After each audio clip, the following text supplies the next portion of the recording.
जाहीर माफी मागतो मराठ्यांनो, कारण की विशेष तसा आहे, तो लक्ष्मण हाके मराठ्यांचे कोयत्याने हातपाय तोडण्याची भाषा करतो आणि हे सरकार का झोपलंय का, गृह खातं झोपलंय का? आणि त्या लक्ष्मण हाक्यांनी सुपारी घेऊन मराठ्यांच्या विरोधात बोलण्याची जी भाषा वापरतो त्याच्यात गृह खातं का झोपा काढताय का? मराठ्यांनी हातात बांगड्या भरलेल्या नाही एवढं लक्षात ठेवायचं. आणि ती संगीता वानकडे ज्या थंबनेर लावून आणि महाराष्ट्राचे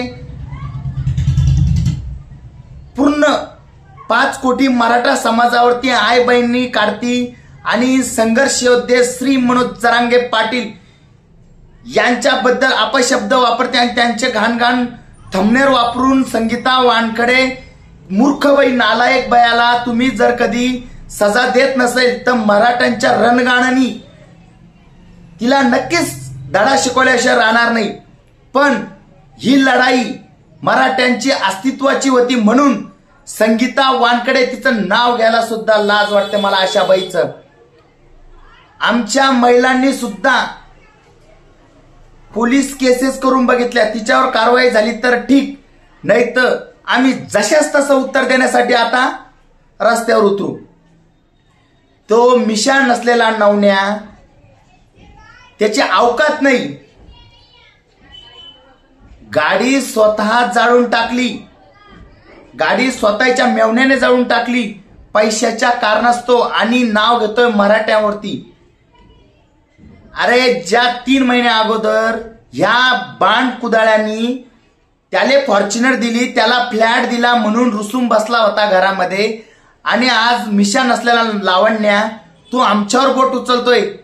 तुझ्या जर कधी गांडीत दम असेल तर मराठ्यांच्या एकाही पोरावरती हात लावून दाखव. आणि बेवडा कोणाला म्हणतो भाड्या, तुला तर जन्माने मिशीच नाही. अरे मग तुला आम्ही का छक्का म्हणायचं का? कोणावरतीही टीका करण्याआधी त्या टीकेचं भान ठेवून टीका करायला पाहिजे. आणि जाती जातीमध्ये तेढ निर्माण करण्यावरती या तिघांना, लक्ष्मण हाके, संगीता वानकडे, नवनाथ वाघमारे, या तिघांना जाहीररीत्या इशारा देतो. आता आमची लढाई संपलेली आहे. आता आम्ही रस्त्यावर उतरून जशाच तसं उत्तर देण्यासाठी तुम्हाला तयार राहू. लक्ष्मण हाकेच्या गाडीत दम जर असेल तर छत्रपती संभाजीनगर येथे येऊन दाखव. त्या मिशा नसलेला नवण्या, बेवड्या म्हणण्याच्या ऐवजी तुझ्या घरामध्ये कोणी जर कधी हे सिद्ध करून दाखवलं आणि तर तू जे म्हणशील ते करेल. जर सिद्ध नाही केलं तर मिशा नसलेल्या नवण्याला सुद्धा देखील चपलाचा हार घालण्यात येईल. आणि त्या संगीता वानकडे या तिघांनीही कुणाच्या हड्डी फेकलेली आणि कुणावर भोगताय याचा भान ठेवावा. अन्यथा मराठा समाज जशाच तसं उत्तर दिले या भाड्यांना. अरे लाज वाटली पाहिजे यांना.